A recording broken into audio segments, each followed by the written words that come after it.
Everyone, welcome back to my channel. इस वाले video में हम बात करने वाले हैं आपको गेट के एग्जाम के लिए कैसे प्रिपेयर करना चाहिए लास्ट वीक में, so that you can do best in your exam. तो गेट के एग्जाम को सिर्फ 7 to 8 डेज रह गए हैं, तो आपको इसको मैक्सिमम अच्छे से यूटिलाइज करना है। आपको कुछ ऐसे मिस्टेक्स हैं जो नहीं करनी, जिसकी वजह से आपने जो इतने टाइम से मेहनत की हुई है वो खराब जाए। ठीक है, तो 7 to 8 डेज को कैसे हम यूटिलाइज कर सकते हैं ताकि आपका पेपर आप बेस्ट करके आओ, राइट। उसके बाद सेकंड पार्ट में हम वीडियो में डिस्कस करूंगी कि जो आपके एग्जाम वाले दिन आपको कैसे अब मैनेज करना है, टाइम को कैसे मैनेज करना है, कौन सी मिस्टेक जो आपको नहीं करनी, ठीक है, उसके बारे में हम डिस्कस करेंगे। स्टार्ट करते हैं, इन दिनों में आपको क्या करना है। तो इतने दिन कम दिन रह गए, तो आपको कोई भी नया चैप्टर तो बहुत दूर की बात है, कोई भी नया टॉपिक तक को नहीं देखना। तो this time is only for revision, right. तो रिवीजन बहुत इंपॉर्टेंट है, क्योंकि हमें पता है सिलेबस बहुत ज्यादा होता है, वास्ट होता है, तो आप कुछ ना कुछ चीजें भूल जाते हैं। क्या होगा अगर आपने कुछ पढ़ा होगा लेकिन समहाउ आपने उसको रिवाइज नहीं किया और आप इसको रिकॉल नहीं कर पा रहे एग्जाम में, तो बहुत दुख होता है कि आता हुआ भी गलत कर रहा है। तो 7 to 8 डेज को डिवाइड करो, डिवाइड योर टाइम बिटवीन, ठीक है, ऑर्गेनिक, इनऑर्गेनिक एंड फिजिकल, इन तीनों में डिवाइड करो। ठीक है, तो गेट के एग्जाम के लिए फिजिकल इज वेरी इंपॉर्टेंट। ठीक है, तो फिजिकल की अपनी ही इम्पोर्टेंस है, क्योंकि अगर हम एनएटी टाइप की बात करें उसमें भी फिजिकल के क्वेश्चन ज्यादा रहते हैं। तो ऑर्गेनिक एंड इनऑर्गेनिक थोड़ा सिंपल रहता है और फिजिकल थोड़ा ट्रिकी हो जाता है, बिकॉज इसमें काफी लेंथी कैलकुलेशंस रहती हैं, राइट। तो ऑर्गेनिक, इनऑर्गेनिक एंड फिजिकल के अकॉर्डिंगली डिवाइड करो और लास्ट डे को कोशिश करो आप उन कंसेप्ट को रिवाइज करो जो आप भूलते हो। ठीक है, लाइक फिजिकल के फॉर्मूलाज हो गए, ठीक है, फिजिकल के फॉर्मूलाज को याद रखना बहुत इंपॉर्टेंट है। ऑर्गेनिक में कोई भी रिएक्शन आपको जब बोलती है वो रिवाइज करो। ऑर्गेनिक में जैसे ऑर्गेनिक स्पेक्ट्रोस्कोपी होती है, उसके आपको वैल्यूज याद रखनी पड़ते हैं, उनको याद करो। तो last day try to remember those concept जो आपको इन तीनों में से सबसे ज्यादा बोलते हैं, और बाकी 6 दिनों को बिटवीन इन तीनों के बीच में डिवाइड कर लो। ये तो हो गया आपको 7 to 8 डेज क्या करना है। और एक चीज होती है वर्चुअल कैलकुलेटर। ठीक है, वर्चुअल कैलकुलेटर को अच्छे से यूज करना सीखो। और जब भी आप फिजिकल के, अगर आपने ऐसे ही किया है कि आप आंसर तक नहीं जा रहे, तो try to solve the question जो केमिकल काइनेटिक्स में काफी लेंथी क्वेश्चंस आते हैं एनएटी टाइप, उसको प्रॉपर अच्छे से सॉल्व करना स्टार्ट करो। और सेकेंड चीज है कि अभी आई डोंट थिंक सो कि आपको 7 to 8 डेज कोई टेस्ट सीरीज देना चाहिए, क्योंकि अगर आप टेस्ट दोगे तो अगर आपके कुछ कम मार्क्स आ गए तो आपको सेल्फ डाउट होगा। तो confidence is very important to clear the exam, right. तो आपको कॉन्फिडेंस लेकर चलना है कि आपको आता है। वो कैसे आएगा? अगर आप रिवाइज करोगे, अगर आपको सब कुछ अच्छे से याद रहेगा, तो आपके पास होगा कॉन्फिडेंस कि हाँ मैंने पढ़ा हुआ है और मैं कर पाऊंगा। तो टेस्ट सीरीज करके, इधर उधर के क्वेश्चन सॉल्व करके अभी दिमाग मत खराब करो, सिर्फ रिवीजन पे ही फोकस करो, राइट। अभी टाइम नहीं है कि आप फुल लेंथ टेस्ट दे रहे हो, चलो ठीक है आपने आज दे दिया, उसके बाद आगे वाला टाइम में आपको सिर्फ रिवाइज ही करना है, राइट। अब आता है on the day of exam. तो एग्जाम वाले दिन जो भी आपने इतने टाइम से मेहनत की है, जस्ट वो आपका टेस्ट लेंगे विद इन 3 आवर्स। ठीक है, 3 आवर्स में आपका टेस्ट लेंगे। तो सबसे इम्पोर्टेंट होता है स्लीप, तो हम जो कि बहुत बच्चे इग्नोर कर देते हैं। ठीक है, तो एग्जाम से पहले आपको अच्छे से नींद आई होनी बहुत ज्यादा इंपॉर्टेंट है। तो ट्राई करना 7 to 8 आवर्स, तो आपको प्रॉपर सो के ही जाना है। ठीक है, जितना भी आप सोते हो रोज की रूटीन में 6 आवर्स सोते हो, तो उतना 6 आवर्स तो मिनिमम सोना ही है। तो अगर आप 8 आवर्स सोते हो तो 8 आवर्स, राइट। मतलब आपको अपनी रूटीन चेंज करने की जरूरत नहीं है। और सेकेंड चीज, अगर आप खा के जाते हो पेपर देने तो खा के जाना, अगर नहीं खा के जाते तो मत खा के जाना। ठीक है, जैसा भी आपका रूटीन है उसको चेंज करने की ट्राई नहीं करना। और एग्जाम्स में सबसे पहले पेपर देखना, मुझे नहीं लगता कि कईयों को आदत होती है पूरा पेपर देखना। पूरा पेपर देख के क्या होता है, हम पैनिक हो जाते हैं। तो I don't think so there is need to see whole paper. तो जैसा भी पेपर आए हर क्वेश्चन को देखते चलो, उसके अकॉर्डिंगली करते चलो। अगर पेपर इजी होगा तो आप ओवर कॉन्फिडेंस हो जाओगे, अगर मुश्किल होगा तो आपका कॉन्फिडेंस चला जाएगा और पेपर आपके हाथ से चला जाएगा, राइट। ठीक है, तो क्वेश्चंस को 1 by 1 करके देखो, राइट। उसके बाद मेन पॉइंट आता है, देखो पेपर में होता है एक एप्टीट्यूड वाला क्वेश्चन हो गया, एक केमिस्ट्री वाला क्वेश्चन हो गया, है ना। तो क्या आपको एप्टीट्यूड से स्टार्ट करना चाहिए, केमिस्ट्री से, अगर आपने जैसा सोचा है वैसा स्टार्ट करना। लेकिन इन केस अगर आप मेरे से पूछोगे तो आई वुड से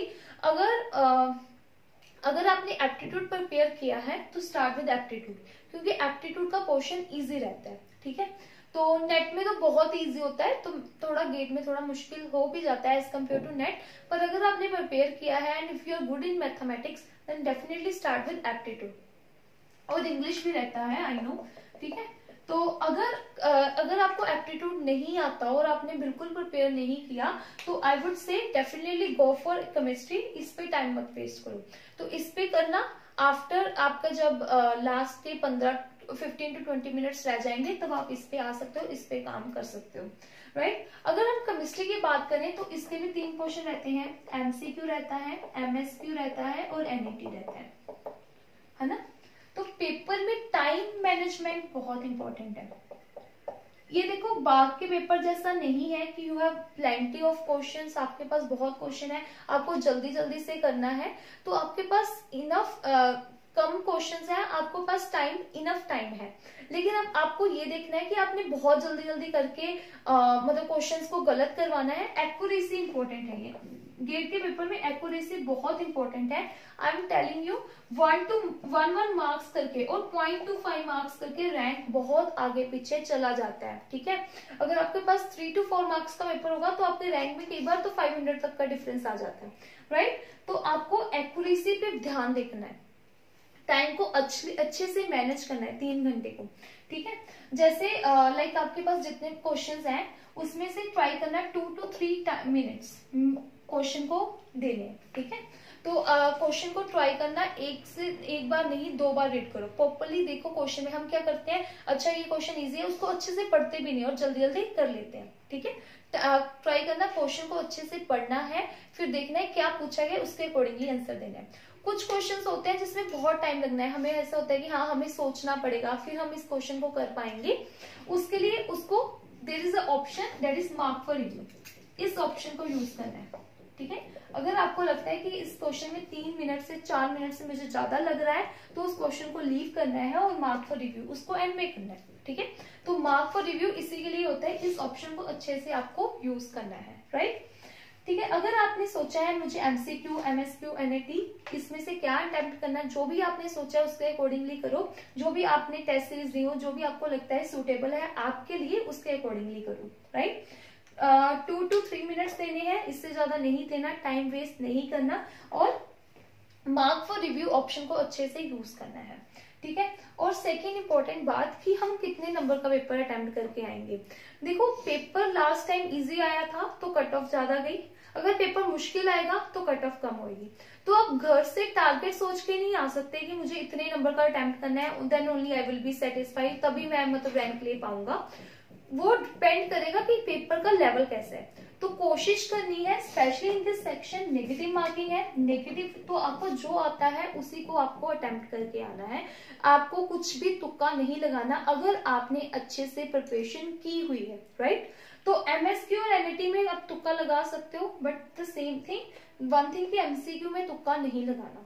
और कुछ क्वेश्चंस हैं जैसे ये नहीं है कि जबरदस्ती उसको अटेम्प्ट करने की कोशिश करनी, यार मेरा तो इतना कम अटेम्प्ट हुआ, क्या पता पेपर मुश्किल आया हो, ठीक है।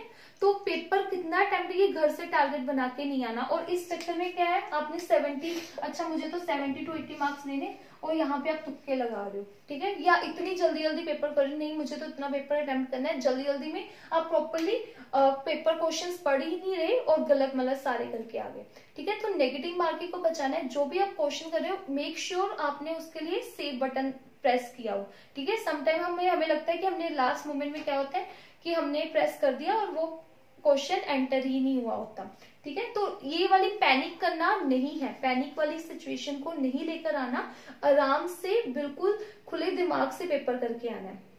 मोमेंट हम पैनिक करने स्टार्ट हो जाते हैं हमें आता भी सब भूल जाता है, राइट। और हाँ पेपर के पहले ऐसे नहीं, अच्छा जल्दी जल्दी से सारे फॉर्मूलाज रिवाइज जो भी है, अपने माइंड को शांति बिल्कुल पीसफुली रख के पेपर देने जाना है, राइट। और ये हो गया। और हाँ, एनएटी टाइप में बहुत गलतियां होती हैं जब भी आप प्रैक्टिस कर रहे होगे, क्योंकि हमारे पास ऑप्शंस नहीं रहता, तो एनएटी टाइप में बहुत गलतियां होती हैं। सबसे पहली गलती होती है यूनिट्स की। ठीक है, हमें पूछा गया होता है क्वेश्चन, तो यूनिट्स को ध्यान में रखना है कि किस यूनिट में क्वेश्चन जो है पूछा गया है। लाइक कई बार क्या होता है, किलो जूल पर मोल में पूछा गया होता है, हम आंसर निकाल के आ जाते हैं जूल पर मोल में। ठीक है, कोशिश करनी है जिसमें भी क्वेश्चन पूछा गया हो उसी में आपको आंसर देके आना है। ठीक है, तो try to read the question properly कि कौन से यूनिट में आपको क्वेश्चन पूछा गया है। ठीक है, उसके बाद और क्या गलती करते हैं हम एनएटी में, कि आपको ना इंटीजर मेंशन किए होते हैं कि आपको up to 2 integer question solve करना है, 3 करना है, 1 करना है, तो उस बात का भी ध्यान रखना है। अगर आपको 2 दिया हो अप टू 2 इंटीजर और आप 3 इंटीजर तक क्वेश्चन सॉल्व करके आ गए तो क्वेश्चन गलत होगा। ठीक है, माइंडेड क्वेश्चन गलत हो जाएगा। वो आपको ऐसे नहीं है कि हाँ जी इसने तो आंसर तो सही निकाला है, लेकिन वो गलत हो जाएगा। ठीक है, तो इस बात का भी ध्यान रखना है। और हाँ, गेट में क्या होता है, लास्ट टाइम एक क्वेश्चन आया था, मैंने अपनी शायद पुरानी वाली वीडियो में भी किसी में बताया था, तो उसमें क्या था, 1 एटमॉस्फेरिक लीटर को हम 100 बार के इक्वल होता है, सॉरी